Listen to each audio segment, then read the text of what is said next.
हमें वो जगह दिखाई जाती है जहां पर करीना हमारी हीरोइन की मोम का ट्रायल होना था। तो सब लोग वहां पर देखते हैं। तीनों बच्चे तो बहुत ज्यादा शौक हो गए थे और इवान के सामने तो बिल्कुल छोटे से लग रहे थे।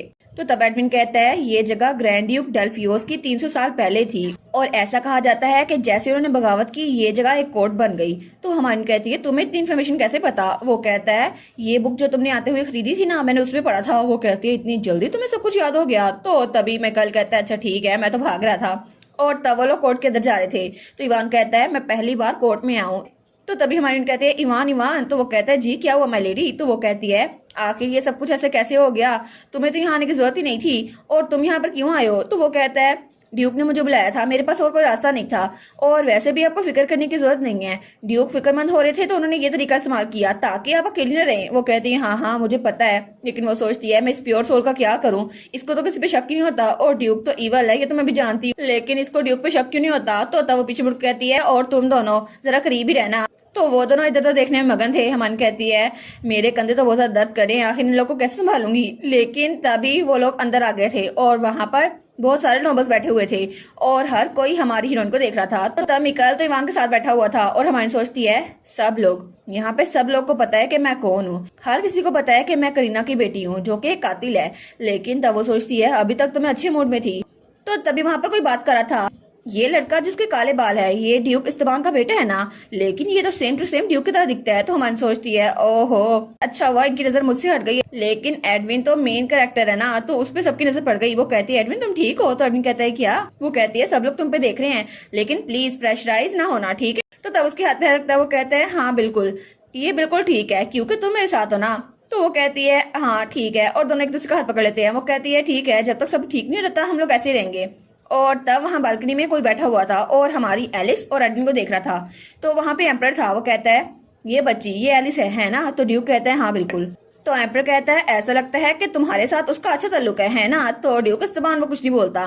और तभी ट्रायल शुरू होता है और वहां पे करीना आती है और तभी जज ट्रायल शुरू करता है और हमारी एलिस को बुलाया जाता है और हमारी एलिस वहां पर अपनी माँ के खिलाफ बयान देती है और हर कोई उसके खिलाफ बातें कर रहा था। तो जज कहता है सिनर करीना गैनेट, तुमने असॉल्ट ब्लैकमेल और टॉर्चर किया और तुम्हारी वजह से पुरानी डचेस की जान गई तो तुम्हें सजा सुनाई जाती है। तो हमारी लिए सोचती है ओ नो, तो क्या मेरी मॉम ये बात मान लेगी? मुझे तो नहीं लगता। तो तब जज कहता है क्या तुम इन सारे क्राइम्स को एडमिट करती हो? तो करीना चुपचाप कहती है जी।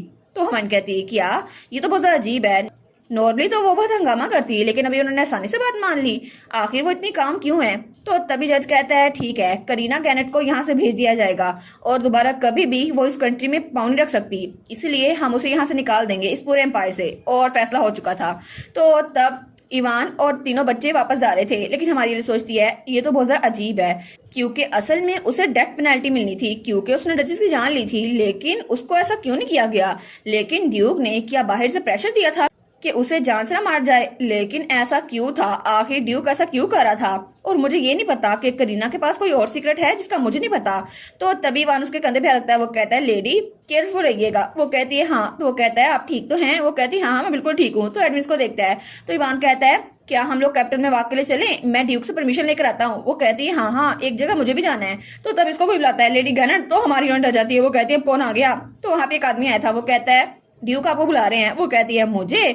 तो वो कहता है जी बिल्कुल, और उन्होंने कहा है कि आप बाकी किसी को परेशान ना करें और मेरे साथ चलें अकेले। तो हमारा एडमिन कहता है मैं भी साथ चलूंगा। तो तब आदमी कहता है बिल्कुल नहीं, उन्होंने कहा है कि आप उनका हुक्म टाल नहीं सकते, सिर्फ लेडी एलिस जाएंगी। तो हमारा एडमिन घूर के उसको देखता है। तो हमारी एलिस कहती है कोई बात नहीं एडमिन, कोई बात नहीं, इतना सीरियस नहीं है, मैं अकेले चली जाऊंगी। तो तब हमारा हीरो कहता है क्या ये ठीक नहीं है कि मैं दरवाजे के बाहर खड़ा रहूं? वो कहती है हाँ हाँ ठीक है। तो हमारी कहती है लेकिन क्या पता कि वो मुझसे मेरी मॉम के बारे में बात करना चाहते हो और तुम्हारी उनके खिलाफ बहुत ज्यादा बैड मेमोरीज है ना, तो मैं नहीं चाहती कि तुम्हें कोई परेशानी हो। तो बस थोड़ी देर में इंतजार करो, मैं भी वापस आ जाऊंगी, ठीक है? तो एडमिन हाँ में सर हिलाता है। वो कहती है थैंक यू एडमिन। और तब वो कहती है ठीक है चलते हैं। तो आदमी कहता है जी मुझे फॉलो करें।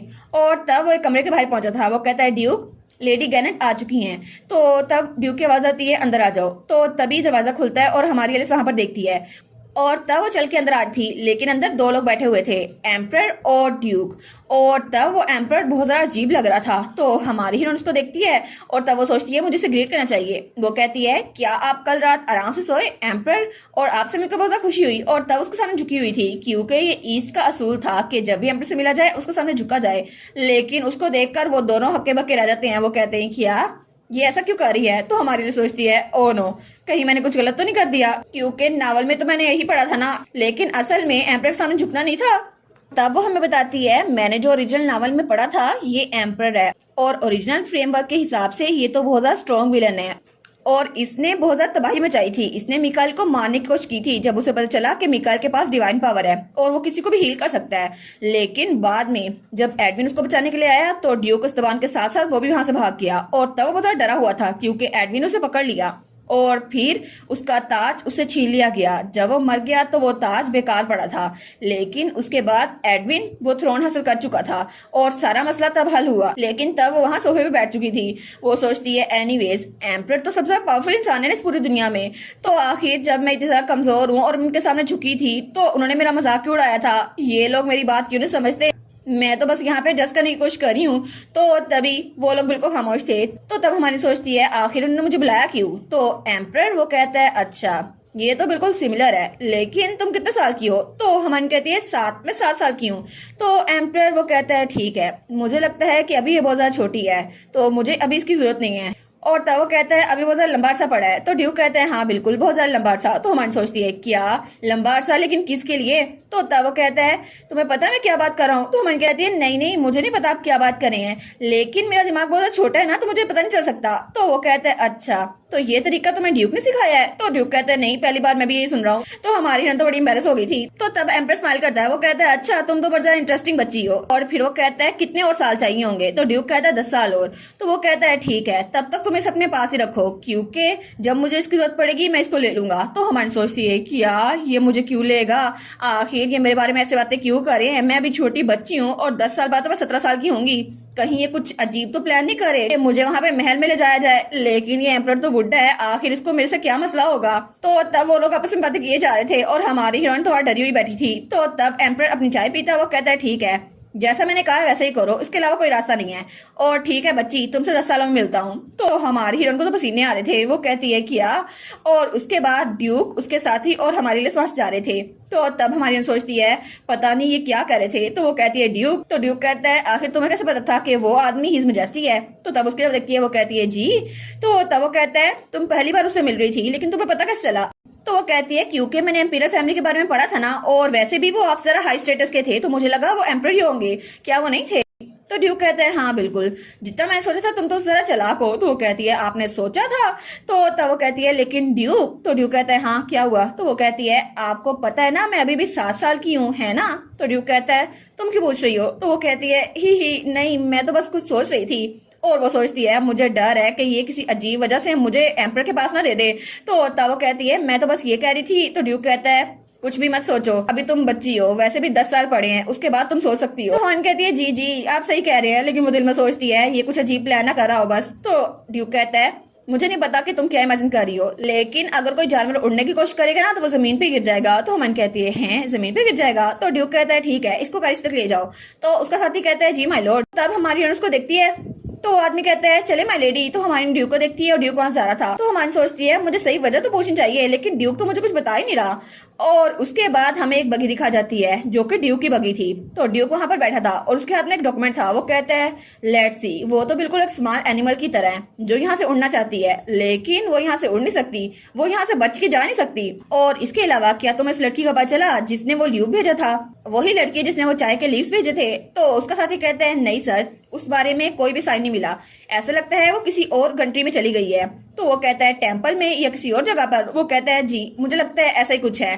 तो ड्यूक कहता है ठीक है अगले वार्डन के तौर पे कौन नॉमिनेट हो रहा है? तो वो कहता है वार्डन रफाइल, और वही बनेंगे प्रीस्ट। तो ड्यूक कहता है अच्छा वो ओल्ड मैन, मुझे लगता है कि वो मौत के बहुत ज्यादा करीब है, तो ऐसा लगता है कि वो गॉड के भी जरा करीब होगा। तो वो कहता है जी मुझे भी ऐसा लगता है। तो ड्यूक कहता है लेकिन अगर इस टाइम पे उसे कोई एबिलिटी मिल जाए तो मुझे लगता है वो उस एबिलिटी को जाया नहीं करेगा है ना? तो मेरे ख्याल से मुझे वो एबिलिटी उसी को देनी चाहिए। तो उसका साथी कहता है लेकिन सर क्या आप इवान एल्गर की बात कर रहे हैं कि उसके पास एबिलिटी है? वो कहता है हाँ अभी तक हमें कंफर्म नहीं है, लेकिन मुझे लगता है इवान के पास हीलिंग एबिलिटी है। तो उसका साथी कहता है इसका मतलब है कि आप इवान एल्गर को टेम्पल में भेज देंगे ताकि उस पर एक्सपेरिमेंट हो सके? तो ड्यूक कहता है मैं इसको एक्सपेरिमेंट तो नहीं कहूंगा, लेकिन हो सकता है कुछ भी हो सकता है। तो उसका साथी कहता है जी मैं समझ गया। तो उसका साथी कहता है तो क्या हमें इवान एल्गर पे नजर रखनी चाहिए? तो ड्यूक कहता है नहीं, अगर तुम उस पर नजर रखोगे तो एडविन को पता चल जाएगा, और अगर एडविन को पता चल गया तो फिर हम मुश्किल में होंगे। तो उसका साथी कहता है जी लेकिन हमें अब क्या करना चाहिए? तो ड्यूक कहता है नहीं, अभी वो कमजोर है। तो ड्यूक कहता है टाइम पे सारी बात छोड़ दो, क्योंकि अभी अभी वो बच्ची बहुत ज्यादा छोटी है, तुम फिक्र ना करो, अभी वो बच्ची छोटी है और जैसे वो बड़ी होगी ना हम उसका इंतजाम कर लेंगे। और तब सीन चेंज होता है और हमें एक बहरी जहाज दिखा रहता है जहाँ पे करीना को ले जाया जा रहा था, और हमारी एलिस, एडमिन, मिकाइल और ईमान वहां पर थे, और उसकी माँ उसको मुड़ते हुए देखती है, लेकिन तब तक वो जा चुकी थी और हमारी एलिस वहीं पर खड़ी थी। तो ईवान उसके कंधे पे रखता है, वो कहता है माई लेडी, वो कहती है ईवान, वो कहता है आप ठीक तो है ना? तो वो कहती है हाँ मैं ठीक हूँ, और वैसे भी मुझे उनको बाय नहीं कहना क्योंकि मूड बहुत ज्यादा चेंज हो जाएगा, और वैसे भी मेरी मॉम मुझे पसंद करती नहीं थी। तो ईवान कहता है लेकिन माई लेडी आप तो बहुत ज्यादा छोटी बच्ची है ना? तो वो कहती है हाँ लेकिन फिर भी मुझे फर्क नहीं पड़ता, और वो सोचती है ड्यूक, एम्प्रर, करीना और इसके अलावा वो लड़की स्टेला, मुझे लगता है वो सब के सब कुछ ना कुछ कर रहे हैं जो कि सबसे छुपा हुआ है, लेकिन क्या है फिर भी।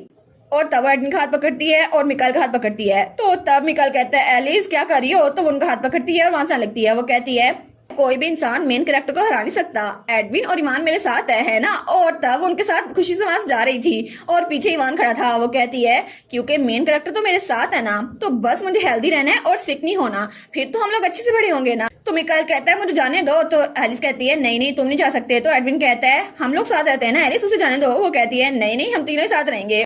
और उसके बाद वो लोग वहां एम्पायर घूमने के लिए जा चुके थे। और इसी के साथ ये वाला पार्ट यहीं पर ख़त्म। तो आप लोग बताइएगा आप लोग को ये पार्ट कैसा लगा, और वीडियो को लाइक और चैनल को सब्सक्राइब लाजमी कीजिएगा। बाकी वीडियोस का लिंक भी स्क्रीन पर नज़र आ रहा होगा, तो काइंडली उनको भी चेकआउट कर ले। और thank you so much for watching my videos. Stay safe, bye bye.